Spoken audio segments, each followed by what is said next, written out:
हम डॉक्टर्स हैं। हम शांति से हेल्प करने आए थे, हम नारे भी नहीं लगा रहे थे। उन्होंने बोला तुम्हें बुलाया किसने, डंडे मारे उन्होंने हमें। बंदूक से फायर किया गया और इसके शरीर में जो आपको दिख रहे हैं ये बंदूक के छर्रे हैं।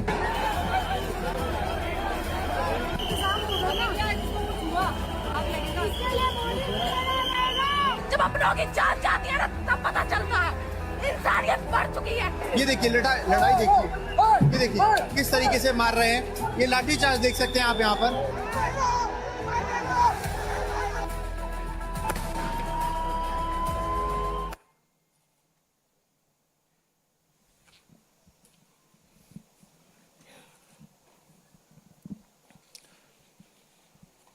Question is, why is this happening to our students? What exactly have our students done? Thousands and thousands of students, what have they done to have security forces aiming weapons at them, to be beaten up, to be thrashed, to be humiliated? What have they done? What have they done wrong? They are protesting peacefully. They are asking for their demands. They are asking for what this country owes them. They are not doing a crime. They are simply asking that, listen, as students in this country, we deserve an education system that works. We deserve an education system that is fair, and we don't have it. Children have committed suicide. Our students go through unlimited stress. And then at the last minute, they are told that the paper has leaked. So there is a legitimate problem. And it is now a very deep problem in this country. So, the thing that is very clear to everybody is that our education system, which was known to be one of the best education systems in the world, is today a rigged system. I don't say this lightly. Thousands of students who are running around outside are not saying this lightly. What is the proof? It's a superficial proof because we don't actually know the exact number. But what we do know is that 152 paper leaks have taken place over the last decade. If you do the math,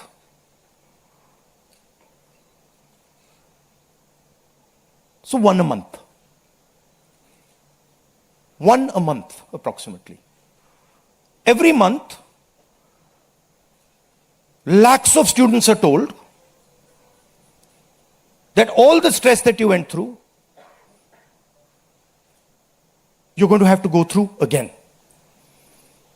And after that, they're told, we really don't care.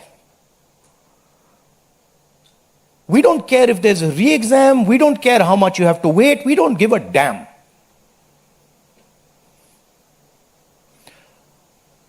$7.5 crore students and their families are affected by this. These are middle class and poor families. They put their hard-earned money into this. And then they literally spat on.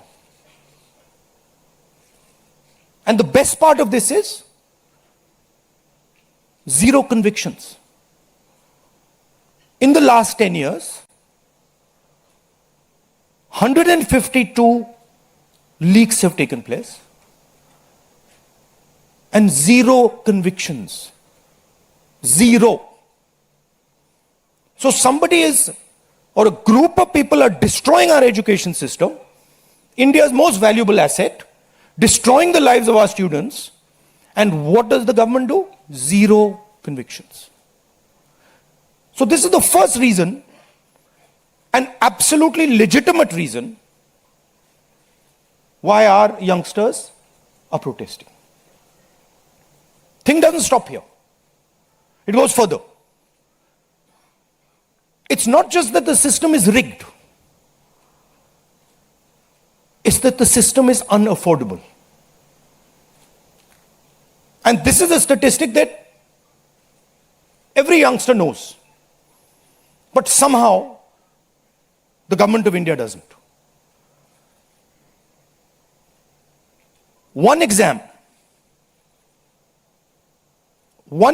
costs the families who take this exam the same amount of money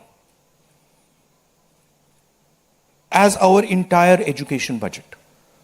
So please think, the government of India, after collecting all the taxes, spends money on the future of our children. That money goes into something called the education budget. It is 1.4 lakh crores. At the same time, every year, 1.32 lakh crore, similar amount, is spent by the families who have taken the NEET exam. So please understand the scale of this thing. This is pure theft from these families. There's nothing else. And then after you steal from them, you tell them that there's a paper leak, the thing is rigged. So this is the second reason, and legitimate reason, why our youngsters are outside. But there's a more fundamental reason. And that reason is this: that even after you have an education, you become a doctor, you become a lawyer, you learn something, you're suddenly told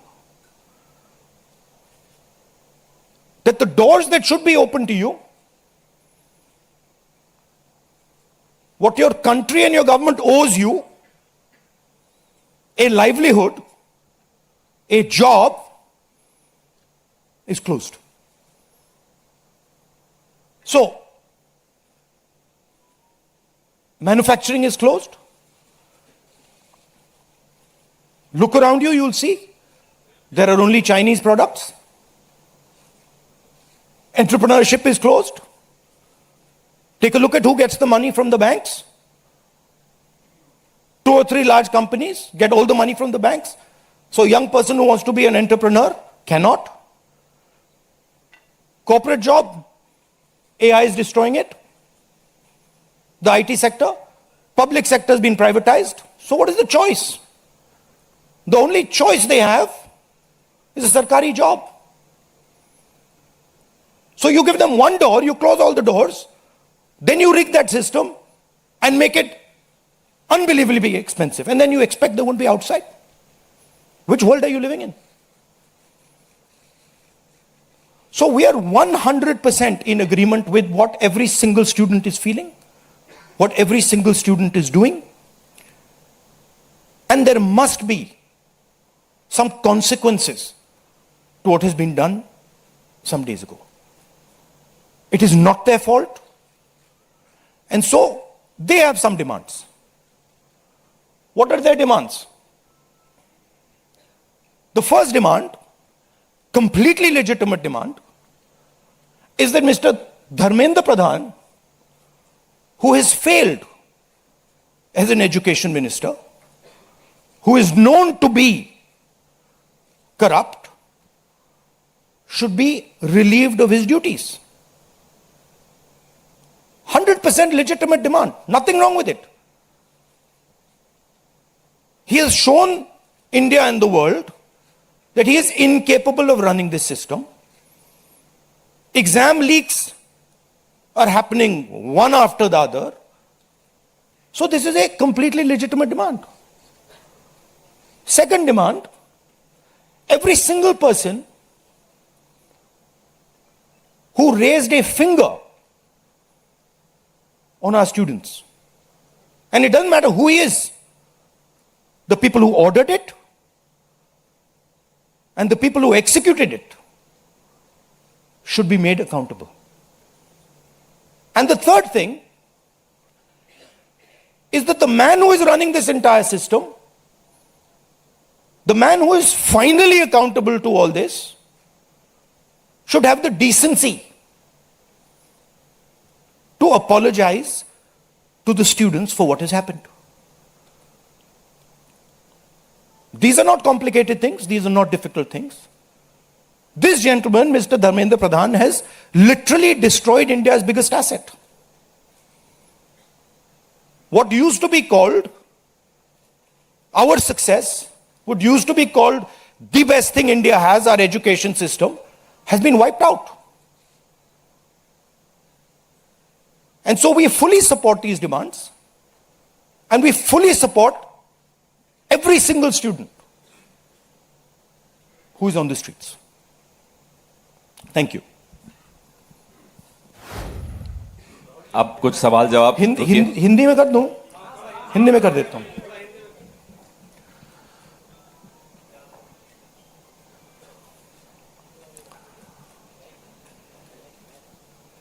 कुछ दिनों से देश के students agitation कर रहे हैं, गुस्से में हैं, पीसफुल प्रोटेस्ट कर रहे हैं. इसके कारण है, पहला कारण जो हमारा एजुकेशन सिस्टम है, जो पूरी दुनिया में मशहूर हुआ करता था as a great education system, वो अब रिग्ड एजुकेशन सिस्टम है. कितना रिग्ड है वो किसी को नहीं मालूम. सुपरफिशियली दिख रहा है कि 152 पेपर लीक हुए हैं पिछले 10 साल में. सच्चाई नहीं मालूम, क्योंकि ये 300 भी हो सकता है, क्योंकि बहुत सारी बार पेपर लीक हो गया, किसी को पता भी नहीं लगा होगा, वो भी हो सकता है. बट जो हमें मालूम है 152 152 पेपर लीक हुए हैं.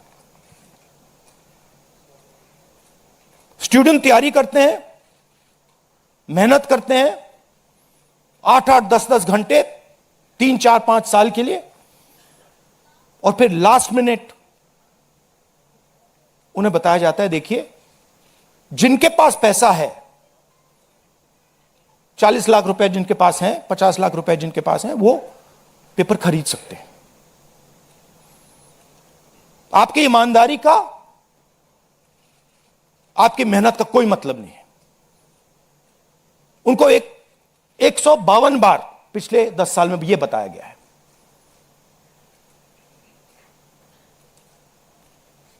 $7.5 करोड़ परिवारों को, स्टूडेंट्स और परिवारों को पेपर लीक ने डैमेज किया है. और स्टूडेंट यह सवाल पूछ रहे हैं,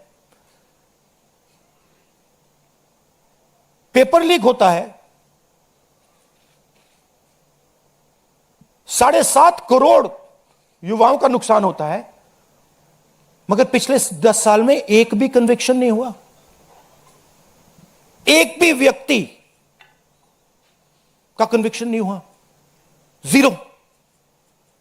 तो यह पहला कारण है. दूसरा कारण कि जो हमारा एजुकेशन सिस्टम है यह अनअफोर्डेबल है. मिडिल क्लास के लिए, गरीबों के लिए यह सिस्टम अनअफोर्डेबल है. जितना पैसा हिंदुस्तान की सरकार अपने एजुकेशन बजट में डालती है हर साल, उतना पैसा एक नीट एग्जाम के लिए, एक नीट एग्जाम के लिए जो स्टूडेंट्स एग्जाम लेते हैं और उनके परिवार, उतना पैसा देते हैं. आप सोचिए, सरकार पूरे देश से टैक्स लेती है, जीएसटी, इनकम टैक्स सारा लेती है और फिर कहती है देखिए ये जो पूरा टैक्स हमने लिया है आपसे, इससे हम 1.4 लाख करोड़ रुपए शिक्षा में डालेंगे। और फिर हिंदुस्तान का एजुकेशन सिस्टम कहता है इन परिवारों से कि आपसे हम 1.32 लाख करोड़ रुपए सिर्फ नीट एग्जाम लेने के लिए लेंगे।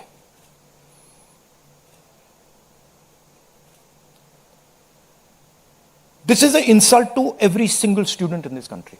This is an insult to every single family in this country. और ये कौन लोग हैं? ये मिडिल क्लास गरीब लोग हैं। ये अमीर लोगों का प्रॉब्लम नहीं है।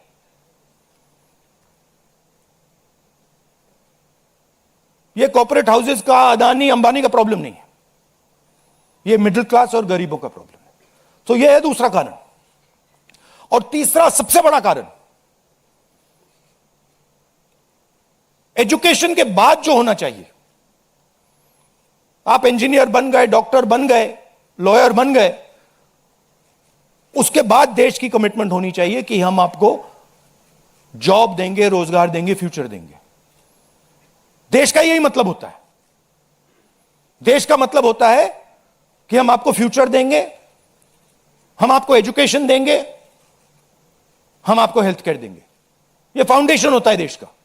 और यह देश कहता है कि नहीं, हम आपसे पैसा चोरी करेंगे, हम एजुकेशन सिस्टम को रिग करेंगे और फिर उसके बाद सारे के सारे दरवाजे हम बंद कर देंगे।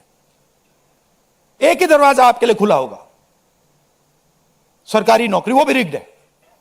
उसमें भी जिसकी जान पहचान है वो घुसेगा, जिसके पास 40 लाख रुपए है वो घुसेगा।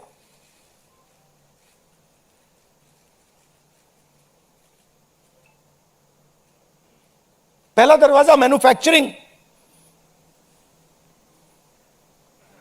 चाइना का माल कोने कोने में बिकता है, हिंदुस्तान की मैन्युफैक्चरिंग बैकबोन खत्म है, स्मॉल एंड मीडियम इंडस्ट्रीज खत्म है। पहला दरवाजा बंद। दूसरा दरवाजा एंटरप्रेन्योरशिप का। बैंक का सारा पैसा 2-3 बिजनेसेस के हाथ में जाता है। आप में से कोई एंटरप्रेन्योर बनना चाहता है, दरवाजा बंद। टीवी पे एड्स आएंगे, एंटरप्रेन्योर बनो। एंटरप्रेन्योर बनने के लिए लोन की जरूरत होती है, पैसे की जरूरत होती है, वो नहीं मिलेगा। दूसरा दरवाजा बंद। तीसरा दरवाजा कॉर्पोरेट जॉब, आईटी जॉब, जो हिंदुस्तान की सक्सेस रही है, उसको एआई ने खत्म कर दिया है, खत्म कर रहा है। पब्लिक सेक्टर बंद, पूरा प्राइवेटाइज कर दो, खत्म कर दो। तो एक ही रास्ता है, वो सरकार वाला, गवर्नमेंट एग्जाम। और फिर उसमें कहते हैं सबसे पहले पूरी अपनी आमदनी दो, उसके बाद हम सिस्टम को रिग करेंगे। और आप लोग मिडिल क्लास के लोग, गरीब लोग अपना पैसा डालो, और जिसके पास 40-50 लाख रुपए है वो पीछे से बैकडोर से घुस जाएगा। ये 3 कारण है कि दिल्ली के स्टूडेंट्स, हिंदुस्तान के स्टूडेंट्स गुस्से में है, बाहर है। इनको क्या कमिटमेंट चाहिए? ये कोई ज्यादा नहीं मांग रहे। सबसे पहला कमिटमेंट जो सिंबल है इस चीज का, धर्मेंद्र प्रधान मिनिस्टर, सबसे पहले आप सिंबल को हटाइए। बड़ी बात नहीं है। सुसाइड हुए बच्चों के, 152 पेपर लीक्स हुए। स्टूडेंट्स की पहली मांग यह है, इनको हटाइए। दूसरी मांग, जिन्होंने स्टूडेंट्स पर आक्रमण किया है, जो आपने अभी वीडियो देखा,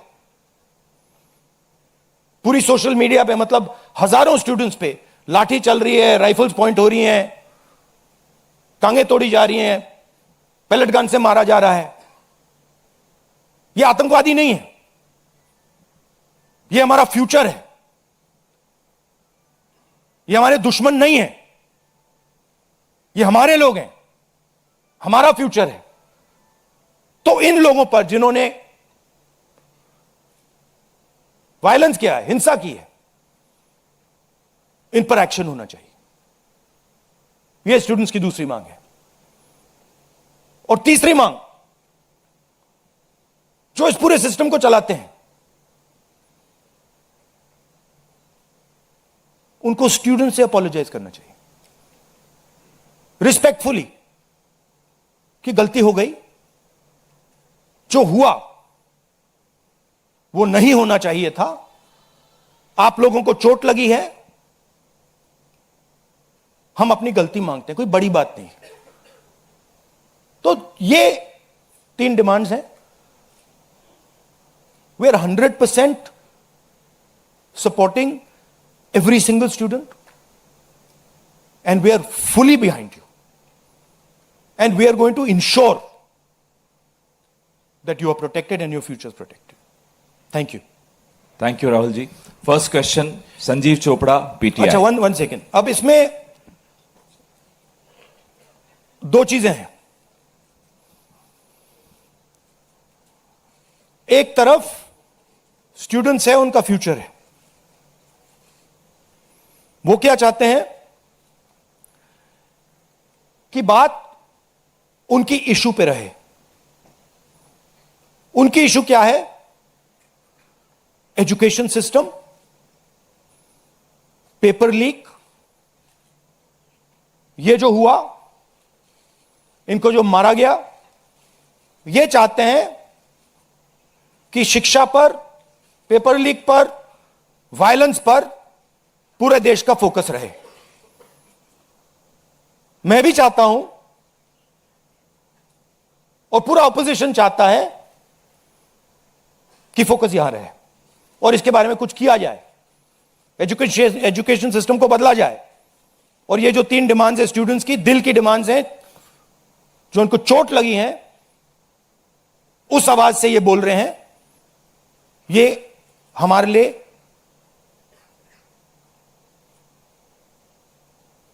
बहुत जरूरी चीज है। और दूसरी तरफ क्या है? डिस्ट्रैक्शन, कि ध्यान इधर उधर करो, कभी ध्यान उधर ले जाओ, कभी इधर ले जाओ, कभी आगे ले जाओ। 2 फोर्सेस हैं, एक फोर्स डिस्ट्रैक्ट कर रही है और दूसरी फोर्स फोकस करने की कोशिश कर रही है।